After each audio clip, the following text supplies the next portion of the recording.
The House of Mystery presents Inside Writing, the radio show where authors discuss their writing process in all genres. Welcome back into the House of Mystery, and of course I'm Al Warren. Mr. David North Martino is lurking somewhere in the dark. I'm lurking, yeah. That's a good way to put it, Al. You're lurking. He's lurking in the basement. In the basement of the House of Mystery. Yeah, you gotta be careful. I'm glad they don't let you out in the street. We got enough problems. We don't need any more. Yeah. You know, that's something. That is true. It's not that, Superman couldn't handle this. No. Anyway, crazy. Another crazy week, and, it'll be another day of COVID for me, but that's okay. Like I said, I'm not going to mention who I blame it on, and she knows it, but that's okay. Anyway, so now we've got another real Superman here. This is a guy that's been doing a lot of community service, you might say. He's been a police officer, a paratrooper, he's just, he's done it all. I can't mention how much, there's so much going on here. And now he's an author, and he's got two book series. This will be the new one just come out here in September, I believe the 30th, and it's called Nunzio's Way. It's book 2 of the Weepers series, which is his book series. So we're going to talk to him about this. So welcome to the show, Mr. Nick Chiarakis. Thank you. Thank you so much, Alan and Dave. Thank you. Welcome. Thanks for having me. And I wish you well, a quick recovery. Well, I've made it 60. So, got to be happy for what we have. 60 is a good age. Yeah, it is, except for I don't want to get older. I just want to stay there. Just stay. Stop moving. No more. Yeah. Do that. Yeah, they won't let me. So you grew up, and you mentioned this in your bio, at the Al Smith housing projects, and that was in Manhattan's Lower East Side, and it's kind of I don't know how to describe it, kind of a rougher sort of part of town. Yeah.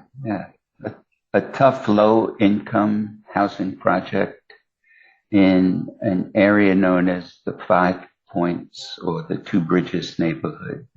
Birthplace, I think, of street gangs, probably. So when you grow up in that kind of a setting, you get into, policing, and you get into the army, and you get into being part of organized crime commission. Like you get really into things that are more anti-crime.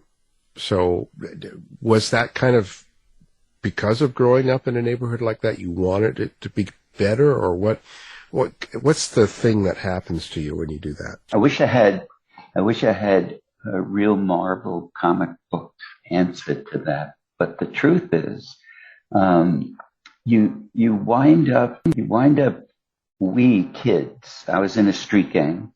I was also an Eagle Scout, by the way, at the same time. We kids have to decide what jobs we want when we grow up. And so I thought I wanted to be a longshoreman, because the overtime was good. Other kids wanted to be cops. Other kids wanted to join the mob. We knew the organized crime guys in the neighborhood. I knew them extremely well. One of them, well, let me just be straightforward with you, but don't tell anybody. So one of them is my real uncle, Uncle Mario, who told us kids, listen, don't decide what kind of job you want. Decide the kind of man you want to be. You want to be a stand-up guy.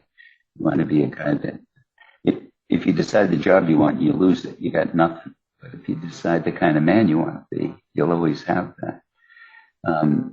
Much of my book, Nunzio's Way, is the second one, and Weepers, the first one, where I introduce Nunzio, is stories that Mario told me, stories that the women and the men that sat on benches watching us would tell us. They were all storytellers. This was the 50s.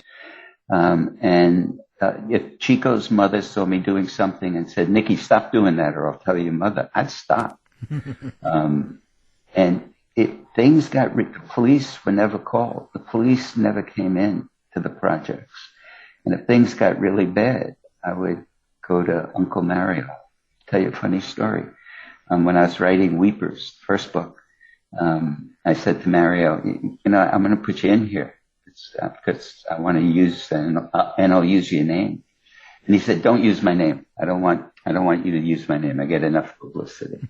And I said, okay, what name do you want me to use? And he said, Nunzio. It's my favorite pizza place on Madison Street. So that's how Nunzio came about. But we were just looking for jobs with some security. Right after high school, I joined the Army.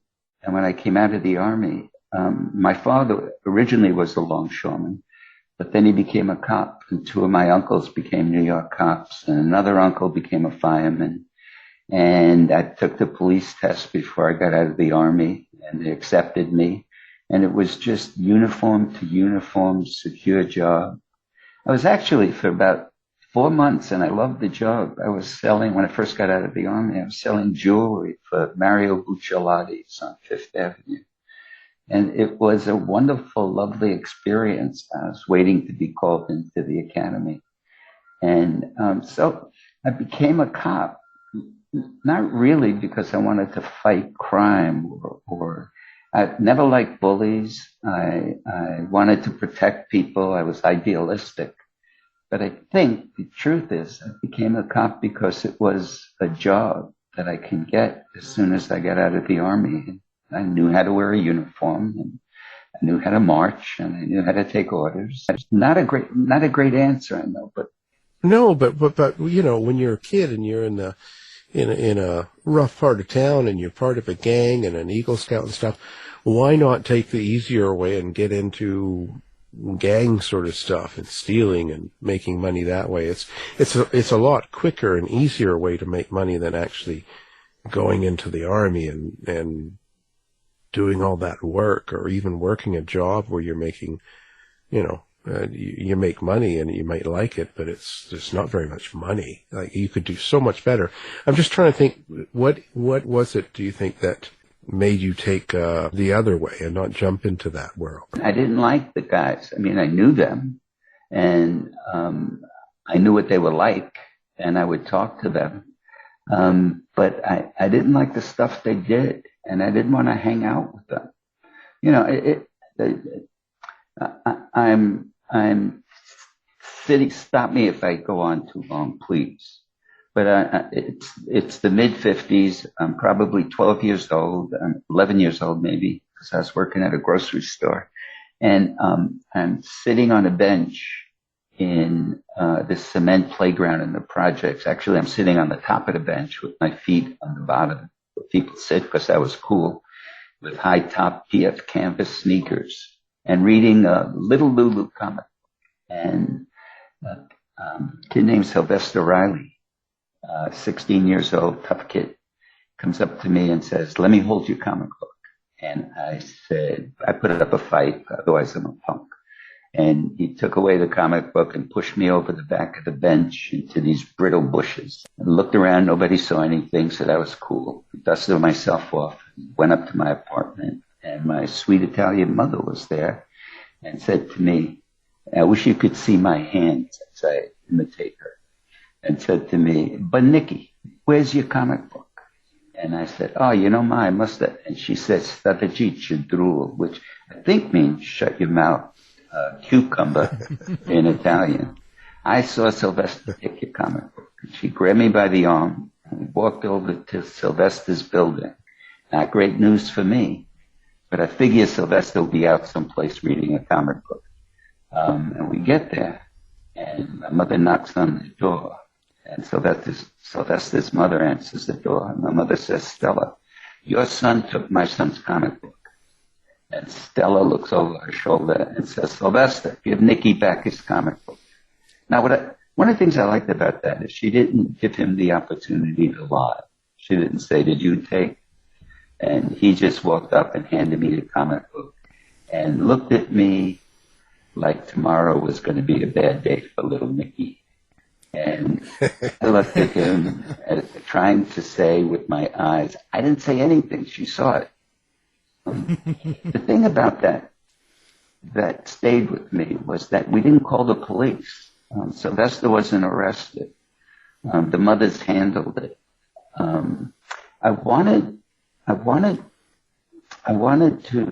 I am overwhelmed by the weight that poor people carry in this country. And I think we need to stop criticizing the way they carry.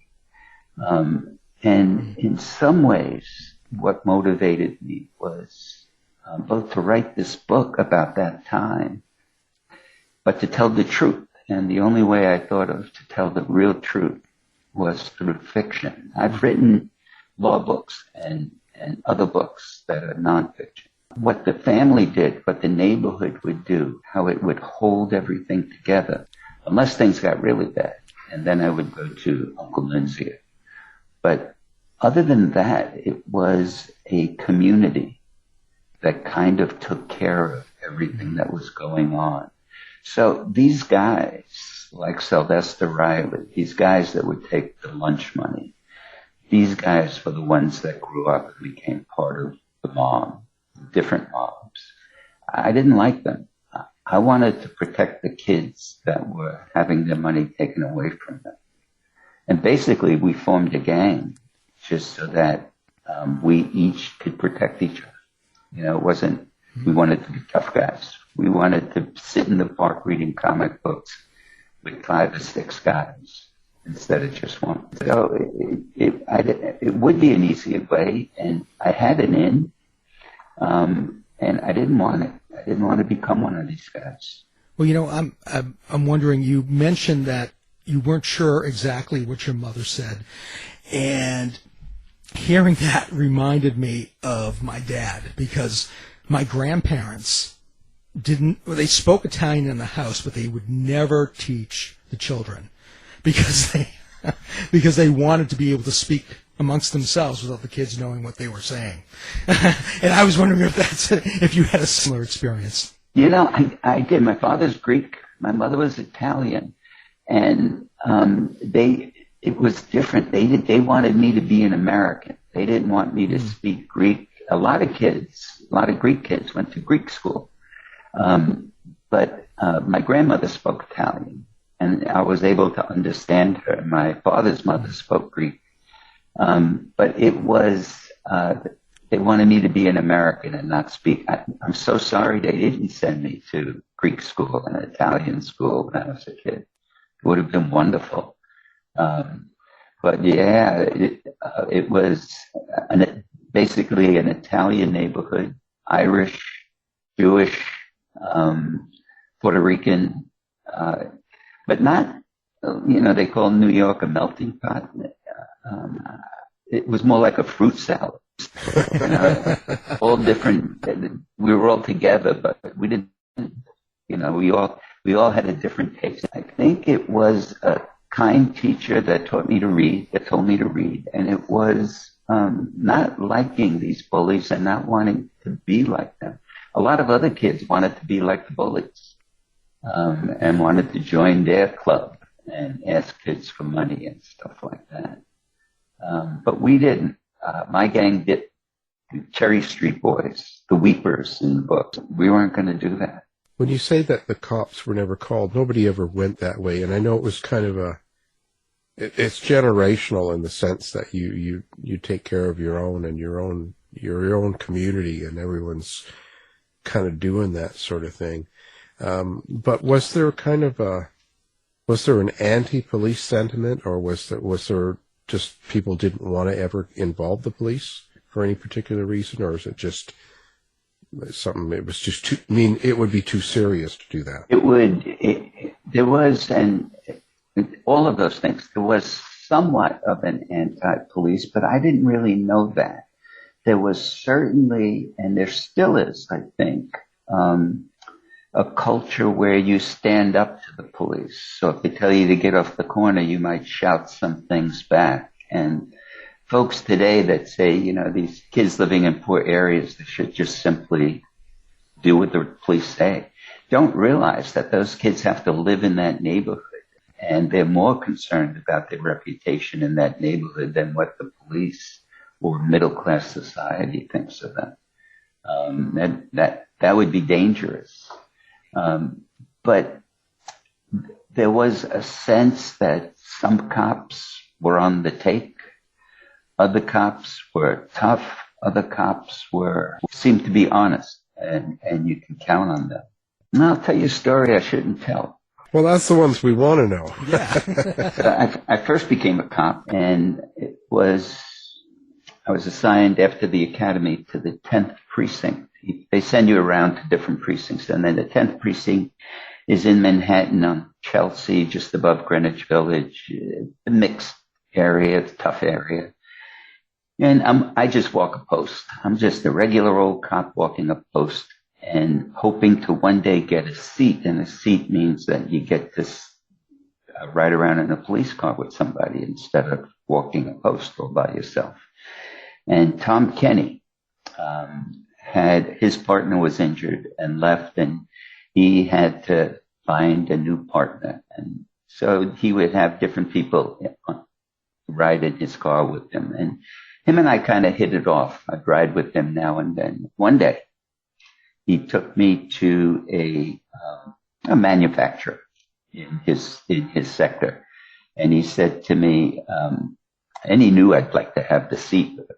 And he said to me, go in there, and it was like in November, and tell the guy sit at the counter, say, Merry Christmas, Mr. Goldstein. So I said, really? And he said, yeah, just do it. And I went in there and I said, Merry Christmas, Mr. Goldstein. And the guy said, wait a minute, officer. Left, came back and handed me an envelope. I took the envelope, I went back and sat in the radio car, police car. And Tom Kenny said, what's in the envelope? And I opened it. I said, there's a bunch of cash in the envelope. And he said, well, how does that make you feel? And I said, I have to tell you, I don't want it. And but if you want it, you can have it. I won't say anything. I mean, I wasn't a hero. I understand. And he said, no, I don't want it either. I just want you to know how easy it was. And if you feel like that, go give the envelope back and you can ride with me. And I went back and I handed them the envelope, and they said, no, please take it. No. It's all right. And I got back in the car, and that's how I got my seat with Tom Kenny. And that's the kind of cop I wanted to be. And that was a fortuitous moment for me in the police department, because I knew about Frankie Serpico and others, and I didn't know whether Tom Kenny would not want me to ride with him because I wouldn't take money. But as it turned out that was who Tom Kenny was, who probably taught me more about law than law school did. And I got lucky. I got lucky finding him. So there was a lot. I truly believe that I am luckier than I deserve to be. I'm not going to let God know, but I'm lucky, and I somehow made it out of the projects with moments of decisions. And So what made you decide to write this book series? so I wanted to. It's a hard question. So again, my doctorate is in sociology, primarily in social deviance. I think I wanted to learn about myself, and so. The more I learned about being poor and the more I thought about my life growing up, I wanted to tell the truth about what it was like. I wanted to unmask something that most people have never seen. And I wanted to tell it not like a boring nonfiction sociological piece. I wanted to tell the truth, and fiction is the way I thought is best if you want to tell the truth. And after Weepers, I needed to dig deeper into Nunzio, the gangster, so that people had a better sense of who he was, and that he was. I once said to him, he knew I was doing a lot of reading. So I would come back from the grocery store as I'm 11 years old and delivering groceries to somebody carrying a box. And a gang would know that I'm going to be coming back with cash in my pocket. So they would follow me. And then coming back, I would run. And I would run to the tenements and onto the roofs. And I was good at jumping from roof to roof to roof. And they wouldn't do it. Probably why I became a paratrooper in later life. It didn't bother me. But I would find the public library and go in through the roof and into the fiction and poetry section. And I would read poems and fiction until I'd look out the window and the gang was gone. And then I'd go downstairs into the grocery store. And so fiction it gave me wings. And so I thought if I wanted to tell the story of what this was like growing up here, and how many kids where a principal said, you're never going to graduate from high school. How many kids just circled the drain? How many kids just surrendered to that? I really wanted to write something for them. And the interesting thing is when Weepers came out, I heard from a lot of the kids that I grew up with. It was like, for me, it was like living twice. And they contacted me. I remember this. And if you look at some of the reviews on Amazon, there's a couple. There's one in particular from Larry Totaro, who said, I hadn't seen him for years. I don't remember the last time I saw him. He was in a gang called the Red Wings. And he said, infamous gang. He said, this is a great story. I loved it, but me and Nikki know it's a true story. And I received a lot of feedback from kids that grew up in that neighborhood that are doing okay today, and a lot of kids that aren't doing so well. And I like the effect of that. It's a good feeling. And so I wanted to say more about Mario, about Nunzio. I'm sorry, when the book first came out, I gave it to my Uncle Mario, Weepers, and I said, you have the first copy. And his wife told me he went around telling everybody, Nunzio is really him. Nunzio. I said, Mario, I would have put your name in there. But he told me to read The Prince. And I was a kid. And he said, try to read it. And I read it, and I didn't understand a lot of it. But I remember saying to him, the old cliche now, is it better to be feared or loved? And he said, well, first of all, it says, is it safer to be feared than loved? And I didn't realize that. And he said, fear. Allegedly, Mario was part of the Vito Genovese family in New York. And he said, fear tastes like sulfur, and love tastes like Sunday dinner with family. Love will take a bullet for you. Fear will move out of the way and wish the bullet well. If I can't have both, I'll pick love. And I wound up putting that in the book. And it was touching. And I thought people need to know this about this guy, Nunzio, that he was more than just the tough guy that he was. He had some depth. He had some depth. I miss him. He died in March at the age of 99. And up until that point, he was walking and doing push-ups and had his mind was fine. It was a tough guy. How do you decide what stories you're going to use, or what kind of things that have happened that you've seen, or real stories that you're going to take and put into a book, and which ones are you going to fictionalize? Like, how do you narrate through this? That's a hard question, and I'm trying to think of the answer as in the first place, I want the book to be entertaining. What I want you to do is read the book And when you finish it, even if you don't remember my name or the name of the book, I want you to remember how you felt. So I want it to be entertaining. I want you to feel a certain way. But I don't want to shy away from troubling moments during our time, during those years. So, for example, when I was going down to paratroop school at Fort Benning, Georgia, me and my best friend at the time in the Army, after spending 16 weeks together in advanced trainings, went down to Fort Benning, Georgia. We stopped in a small town outside of Fort Benning because we got down there early. And we walked into a bar together. And this was 1963. And everybody told us how proud the president was and the American people. I was a kid from the projects. I was 18. That everybody was with you and good luck in Vietnam and all of that stuff. And we stopped in a bar, we figured we'd get a drink, and we didn't see the sign that said whites only. And so my buddy Elwood wasn't allowed to go into the bar. Well, we were both in uniform, and us being us went in anyway.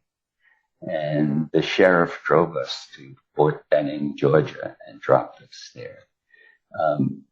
I wanted that story in this book. And book takes Nunzio's Way. It takes place in the 60s. I fictionalize it, but I want that story in there. That's one of the reasons I like fiction. I wanted you to have a certain feeling at the beginning of the first book, Weepers. It's Christmas Eve, 1951. I want it to be snowing, but a beautiful snow, because Angelo's just this little kid walking along with his father on Christmas Eve. And I want you to love them. And I want you to see the snow coming down like feathers from a pillow fight. I want the trees to be reaching to the silent sidewalks with crystal gloved fingers. I want it to be just, well, the headline in the New York Times in 1951 on Christmas Eve was "No Snow for Christmas." But I wanted it to snow. So fiction is great. So it's snowing. It's beautiful. It's all those things.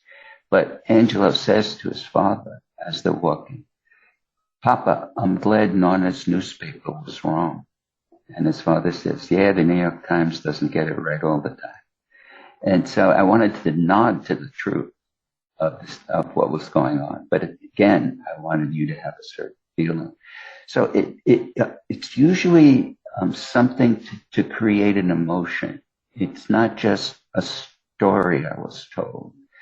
It's something that I want you to know either about the character that deepens the character, or like what happened at Fort Benning to make you understand the time period. This takes place in 1960. Kennedy's going to become the president. Things are looking nice, but not so much every place. And I want to put you in the period where I think it's important for the feeling of the story. And so I don't know how I decide which ones to leave out, which ones might be too controversial. I subjectively, I hate doing it, but I subjectively will change words. So, you know, when we walked into that diner, Elwood and I, in the South, they didn't refer to him as a colored boy, but that's what I put in the book. And those things I wrestle with a little bit, but I think are probably important as we move forward in life. And maybe we'll come to a period where we don't do that anymore. But I want you to feel the emotion of it and the time. Oh man, it is 70% research, 5% writing, and 20% rewriting. I knew what my apartment looked like in the projects, and I knew what other apartments looked like. Nevertheless, I wrote to the New York Housing Authority and asked for floor plans. I wrote to the Catholic Church because the prominent figure is a priest there, and I wanted information. Thanks to my wife in Nunzio's Way, there's a scene where a crew from an airline is leaving the airliner and walking toward the terminal, pulling their little suitcases behind them. And my wife said to me, "Well, this is 1960. Did suitcases have wheels?" And I said, I just assumed they did. And we looked it up, and they did not. There were wooden plaques with wheels, and you put your suitcase on top of that, and you pull the suitcase, and the little wooden skate would go with it. And in 1970 sometime, some smart guy said, "Hey, why don't we just put wheels on suitcases?" But that's how particular and meticulous you have to be with the research. They didn't call in the 50s jeans. We wore dungarees. I interviewed tons of people that I grew up with, talking to a girl that I grew up with, a woman, about what it was like and what she wore. And she told me, and I know you wore those jeans and a scarf around your neck. And she said, "Oh, those were hickey scarves." It's hickey scarves. I had no idea. And a ton of research, at least 70% of writing ought to be research, even if you grew up there and you think you know it. And going back there, I went back and took pictures of my apartment door, of the hallway, of the stairway going down, of the buildings across the street. So when I walk, I know exactly what I'm passing. Ton of research. How do you think, when you did the first book and now the second book, does this sort of change your perspective? Because when you kind of review a lot of things you've been through, and when you put the book together, you get through the memories and the research and all that stuff, and you complete it and you look back at it. Does it change you in a way too? Yeah, it does. And sometimes not in good ways. I actually went to counseling. I don't think anybody knows that. Really, I remembered things from my past. It was like living twice that I had forgotten. I'll tell you the story. I'd forgotten that my father would come home from work and take me in the bedroom and beat me with a belt, but would say to me, "Scream as I'm hitting you. I won't hit you that hard, but you have to scream so your mother knows I'm punishing." I remembered that. I remembered things like that I wrestled with, and actually felt guilty about, "Hey, you're giving me my 50 minutes. I love this. This is counseling." I actually felt guilty about that, wishing that I'd scream. But I was going to be a tough kid. I didn't care how hard he hit me. But now I realize that screaming would have helped my father. And so my counselor said, "You were a kid. It wasn't your problem. It was your father's problem. It was your mother's problem." Blah, blah, blah. I won't go through that thing. But I wound up going to counseling because of a lot of things I remembered from my childhood that were uncomfortable. And I wanted a way to deal with it. And my wonderful wife, when I'm writing in my 3 hours where you're not supposed to bother me, will often say things like, "Hey, Hemingway, can you take the dog for a walk?" This suggests that I go get some counseling and talk about, what it was like growing up and stuff like that. And I did. So, when someone picks up the book, takes it home and reads it, besides the entertainment, what is it you hope that they take away from it? I hope that it makes them think, I didn't know that these kids growing up in these projects in these poor areas were going through all this, that it was that tough. I had a case where, as a public defender, I remember a judge was pissed off because a client was late for court. She was supposed to be, she was 15 minutes late. And he scolded her, and I explained to the judge, she lives in a car. She has 2 children. The first thing she has to do is find a safe place to deposit these 2 little kids. And then she has to get to court on time. You might not like this, but being in court on time is not the most important thing in her life, even today. And I want people to, not that you have to feel sorry. The last thing me or anybody else growing up in the project is that you feel sorry for it. I want you to understand. A politician in Wisconsin once said about a kid that got in trouble in school. I don't know why his parents don't do something about it, because, I can tell you when I was a kid, if I came downstairs in the morning, when I went into the breakfast room, my father would let me have it. And I wound up saying to him, listen, you just said 3 things that I want to tackle. First, when you came downstairs, you had a stairway in the place where you live. These kids don't have a stairway. You have a breakfast room with breakfast. They don't have that. You have a father sitting there. They don't have that. Start again. What happens when this kid comes out from the car or from the trailer or from wherever it is? I want them to see this different world. And I want them to leave feeling, I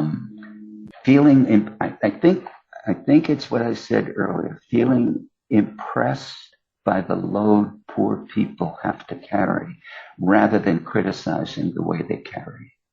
If it doesn't look heavy, it doesn't mean that it's not heavy. That's what I wanted to leave with, the feeling. You don't have to read the books in order, do you? Like, you could pick up the new book and it stands on its own. It does. It is certainly, if you had both books in your hand, I would say read Weepers first.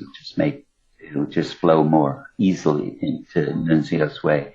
But I tried to put, and it's a tough line to walk. Nunzio's Way is 3 years later.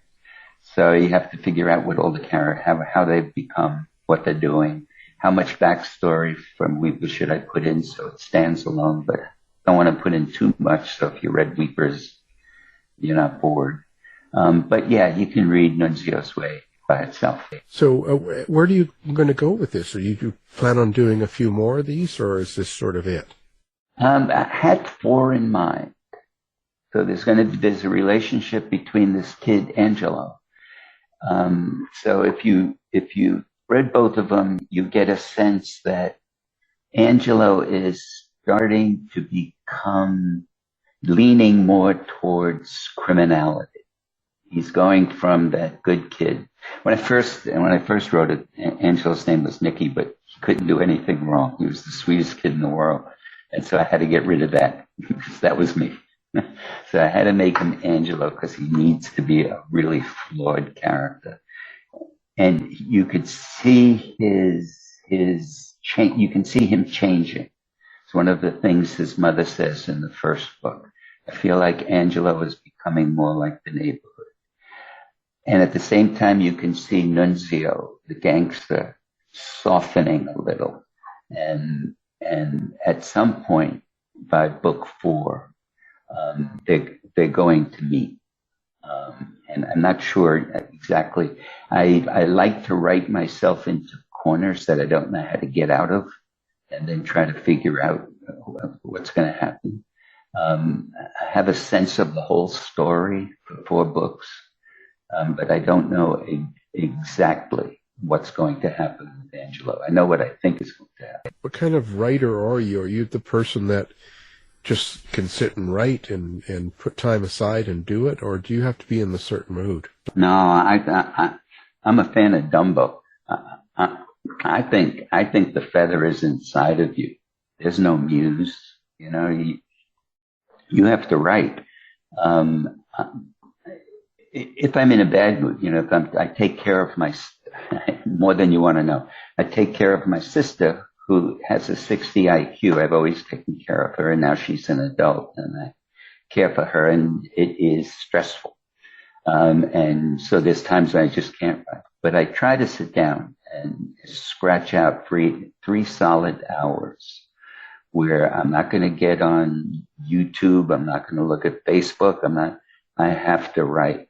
And my trick is I never finish what I know I'm writing right now. I stop before I finish that chapter or that scene, so that the next time I come back, there's no writer's block. I know exactly what I'm writing, and I'm in a flow. I'll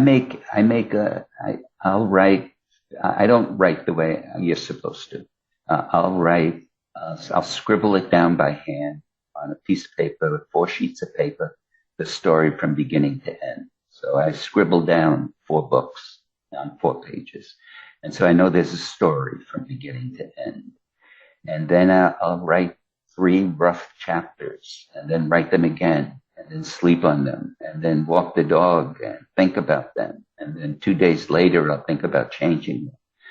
And then I'll create implication points that change a character, points that change a scene, and move them around a little bit. And then go to chapter 4 and try another one, and then 5. And then when I'm finished with that first complete draft, I give it to my wife because nobody is tougher on it. And she will go through it and cut and change and scratch stuff, and she's wonderful. I do the same. Did you? Same with my wife. My wife looks at my stuff. Yep. I think that's and perfect. Beats the heck out of it. And that's what you want. That's what you want. Yeah. Yeah. Now, I'm wondering, too, with your characters, can you hear them? Do you have an inner monologue when you're writing, or is it more of a visual experience for you? How does that work? Wow. It is a big flaw with me. I talk out loud. It's not even an inner monologue. Even if I've been told to be quiet. Even if I'm in a coffee shop and if I'm doing dialogue, I am talking out loud. I want to hear what they're saying, and I want to say it. And I get rid of the niceties. There's not a lot of how are you? I know you weren't feeling well. Well, I'm feeling better now. I mean, it is dialogue to the point. And again, I'm saying it out loud, and then I have to listen to it. I have to have somebody read it to me. And my son is great at that. My wife, my daughter. And when I'm editing, my daughter is a high school English teacher. I said to her, with the first book and with this one, but with the first book, I said, Erica, tell me the difference between using a comma and a semicolon. I really want to fix this. And she said, Dad, just give it to me. And I said, okay.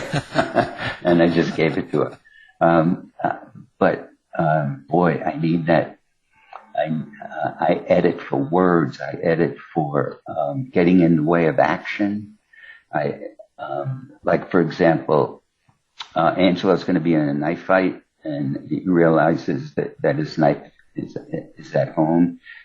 At first I said, Angelo felt his stomach drop. He remembered he left his knife at home. Well, what I'm doing when I do that from Angelo's point of view is I'm getting between you, the reader, and the action in my book. So instead of saying Angelo felt his stomach drop, you change that to Angelo's stomach dropped. His knife was at home. And then the action goes right to the reader instead of me telling you how Angelo was feeling. Does that make sense? And so, absolutely. Show, don't tell. Exactly. Absolutely. And so I'll go through all of that. My wife, bless her, goes through all of that stuff and circles stuff and puts marks on it. It's a mess. I don't want to even go to it at first. But then I'll do it. And then the final draft, her and I will sit side by side and we'll read it together. And that's where she said, did they have wheels on suitcases? Did you check that out? No, I didn't. That's a good one. Let me check it. That's important. So by the time we finish, then it's time for an editor to do a line edit and or my daughter. And then that's the draft I'll send to my wonderful publisher, who for some reason gave me a traditional publishing contract twice now. And I love her for it. And then she'll read it and catch things that we both missed, and have somebody read it. Well, Absolutely. It's a process. Yeah. worth it in the end. It is worth it. It's fun. And what I love most about Weepers, the first one, what I love most about it is, since it's traditionally published, I can't say, here's who I want to do the audible or the audiobook. But my son, Josh, wound up doing it. He auditioned for it, and they picked him. And so anytime I want, I can listen to my son tell me the story. For Nunzio's Way, the assassin is a woman. And my son and my daughter are going to do the audiobook together. And that's a treasure for an old guy. That's great. Yeah, that's a treasure. So let's see. How do you like people to find you? Do you have a website? Do you do social media? Where do people find Nick? I do have a website, at nickjarkis.com. H whatever it is. Nick Jarkis is one word, .com. My email, I'm on Facebook, I'm on LinkedIn.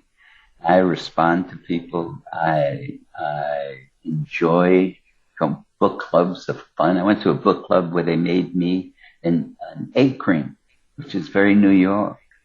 A woman who is going to be 101 years old this year invited me to her book club in Peoria, Illinois. She read Weepers, and she had no idea people ever lived like that. She was in her 90s. Would I come to her book club? These are people in their 90s who are corresponding with me through the internet on Facebook. And I was amazed. I hope I can still be reading and doing that. So I went to Peoria and talked to a book club.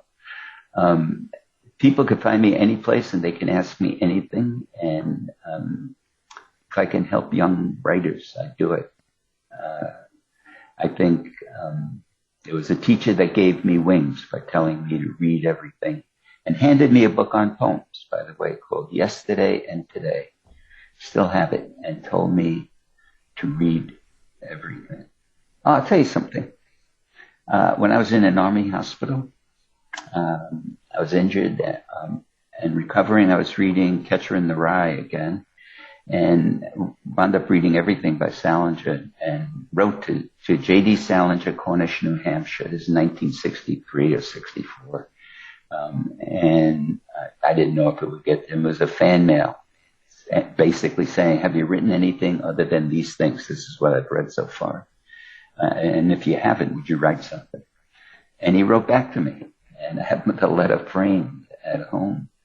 And his first line sounds just like him, is, I am at best a one-shot letter writer. And I think he was telling me we're not going to become pen pals.